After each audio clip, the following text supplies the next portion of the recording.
അസ്സലാമു അലൈക്കും വറഹ്മത്തുള്ളാഹി. പ്രിയപ്പെട്ട കൂട്ടുകാരെ, 5ാം ക്ലാസ്സിലെ അഹ്കാമു തജ്വീദിലെ 4ാമത്തെ പാഠമാണ് നാം ഇന്ന് പരിശോധിക്കുന്നത്. അദ്ദർസുർ റാബിഅ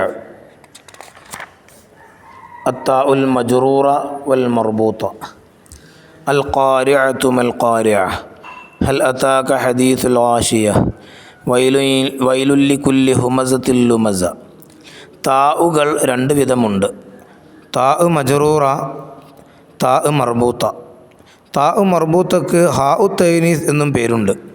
താ മർബൂത്തയിൽ വഖഫ് ചെയ്യുമ്പോൾ ഹാ ആയിട്ടാണ് ഉച്ചരിക്കേണ്ടത്. ഹാ തൈനീസിൽ വഖഫ് ചെയ്യുമ്പോൾ ഹായിൻ്റെ ശബ്ദം പുറത്തു വരാതെ മുമ്പുള്ള അക്ഷരത്തിൽ ശബ്ദം മുറിക്കുകയോ ഹായിനു പകരം അലിഫ് വരികയോ ചെയ്യരുത്. ആമിലത്തുൻ നാസിബ ഫീഹാ ഐനുൻ ജാരിയ. അടുത്ത കാണാം. വനമാരിഖു മസ്ഫൂഫ. ഈ താഇന്മേൽ നിർത്താതെ ചേർത്തി ഓതുകയാണെങ്കിൽ ഹർക്കത്ത് നൽകി താഇൻ്റെ മഖ്റജിൽ നിന്ന് തന്നെ വായിക്കണം. ഫീ ജന്നത്തിൻ ആലിയത്തിൻ ലാ തസ്മഉ ഫീഹാ ലാഗിയ വഅക്വാബും മൗദൂഅത്തുൻ വനമാരിഖു മസ്ഫൂഫ. ربنا آتنا في الدنيا حسنة وفي الآخرة حسنة وقنا عذاب النار. يا أيتها النفس المطمئنة ارجعي إلى ربك راضية مرضية. الحاقة ما الحاقة وما أدراك ما الحاقة. كذبت ثمود وعاد بالقارعة.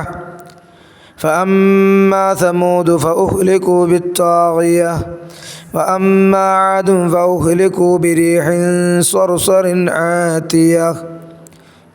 ഇനി അടുത്തത് നമുക്ക് ദഫ്തർ നോക്കാം. അദ്ദർസു റാബിഅ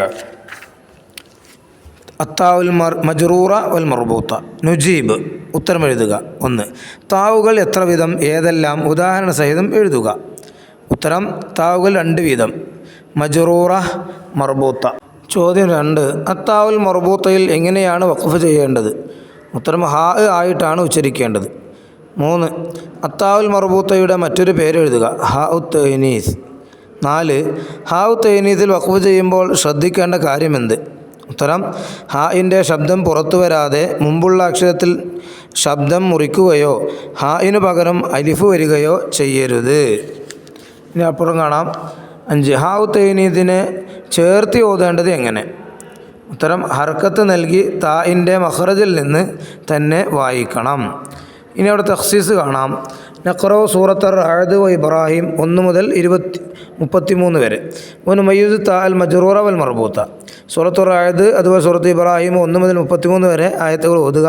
അതിൽ നിന്ന് താവ് മജ്റൂറയും താവ് മർബൂത്തയും വേർതിരിച്ച് എഴുതി വെക്കുക. അസ്സലാമു അലൈക്കും വറഹ്മത്തുള്ളാഹി വബറകാതുഹു.